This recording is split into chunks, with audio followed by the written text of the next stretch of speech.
Lanjut lagi nih, tadi ngomongin bicara masalah adil nih, kayaknya tertarik juga saya ya. Gimana caranya supaya suami ini bisa adil? Gak usah jauh-jauh deh, dia dalam rumah tangga ini bicara masalah tentang keadilan suami ini, masalah ego ya kan. Kadang-kadang yang namanya manusia itu suka mengedepankan ego. Lalu adil yang dimaksud ini dalam hal apa aja sih, bisa dijelaskan mungkin sama Ustaz Syam. Apakah nafkah juga harus sama rata gitu ya kan? Atau waktu juga harus dibagi dua, terus mungkin juga jatah preman juga sama atau bagaimana gitu. Oke, jatah preman gitu Mau ya. izin Ustaz Syam. Tafadhol. Tapi guruku Ustaz Maulana, Ustaz Zalulung, Mas Fadli serta guru-guru kami dimuliakan Allah Subhanahu wa taala. Bismillahirrahmanirrahim. Alhamdulillahirabbil alamin wassalatu wassalamu ala asyrafil anbiya'i wal mursalin sayyidina Muhammadin wa ala alihi wa sahbihi ajma'in. Asbahna wa asbahal mulku lillahi rabbil alamin. Subhanaka la ilma lana illa ma 'allamtana innaka antal alimul hakim. Rabbi shrah li sadri wa yassir li amri wahlul 'uqdatam min lisani yafqahu qawli waj'al li waziran min ahli. Amin amin amin ya rabbal alamin. Ba'da an aqul a'udzu billahi minasy syaithanir rajim. فانكحوا ما طاب لكم من النساء مثنى وثلاث ورباع فإن لم تعدلوا فواحدة أو ما ملكت أيمانكم.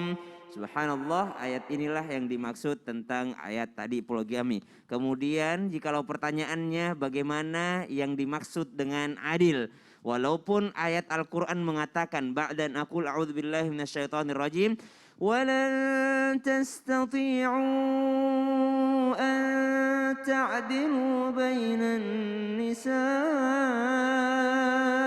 walau harastum فلا تميلوا كل الميل فتذروها كالمعلقة.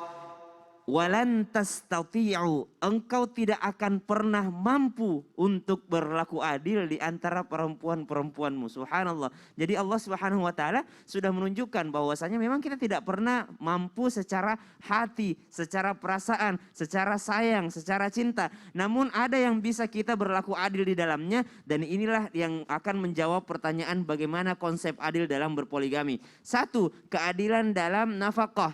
Nafkah yang diberikan harus sama rata. Subhanallah. Mungkin pertanyaannya bagaimana kalau istri yang pertama anaknya 3, yang kedua belum ada anak. Berarti nafkahnya tetap rata antar istri. Namun istri yang pertama ada tambahan untuk 3 anaknya. Jadi sesuai dengan jumlah anak yang ada. Maka itulah nafkah yang pertama. Yang kedua, tempat tinggal. Tempat tinggal juga harus sama, subhanallah. Antara yang satu dengan yang dua. Bukan masalah tempat tinggalnya, model rumahnya atau harga rumahnya. Tapi ternyata masalah pembagian waktunya. Bagaimana kita dengar kisah daripada Rasulullah SAW dengan adilnya membagi hari di antara istri-istri Rasulullah SAW.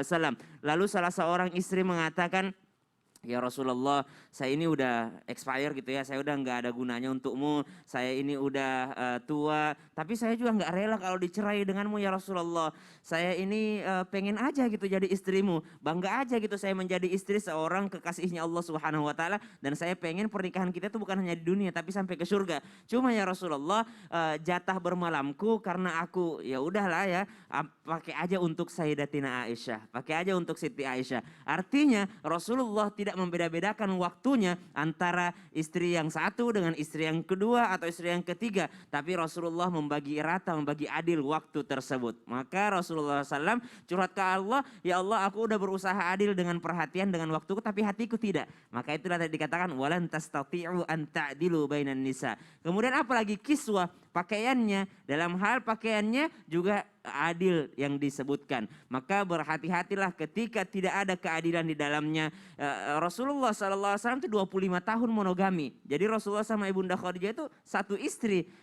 Hanya sedikit durasi di antara kehidupan Rasulullah SAW berpoligami. Maka jika dikatakan Rasulullah SAW itu sunnah dalam berpoligami, mungkin kami lebih setuju ketika ulama mengatakan poligami itu bukan sesuatu yang dianjurkan, tapi sesuatu yang diperbolehkan. Bahkan ada ulama yang mengatakan itu khilaf aula, meninggalkannya jauh lebih baik. Kenapa? Karena meninggalkannya lebih banyak manfaatnya dibandingkan melakukannya. Wallahu ta'ala Masya alam. Allah, jazakallah khairan kasiran, makasih banyak Sama-sama, ilmunya. Mas Fadli. Karena memang kita bicara masalah tentang membahagiakan orang itu nggak gampang. Satu aja kita mau coba bahagiain kayaknya kok belum Itu maksimal dia, gitu ya, belum satu aja kita maksimal gitu loh. susah. Nah ini Masya Allah, gak usah ngotot Astagfirullah. juga, biasa aja bun. Dia emosi banget kayaknya.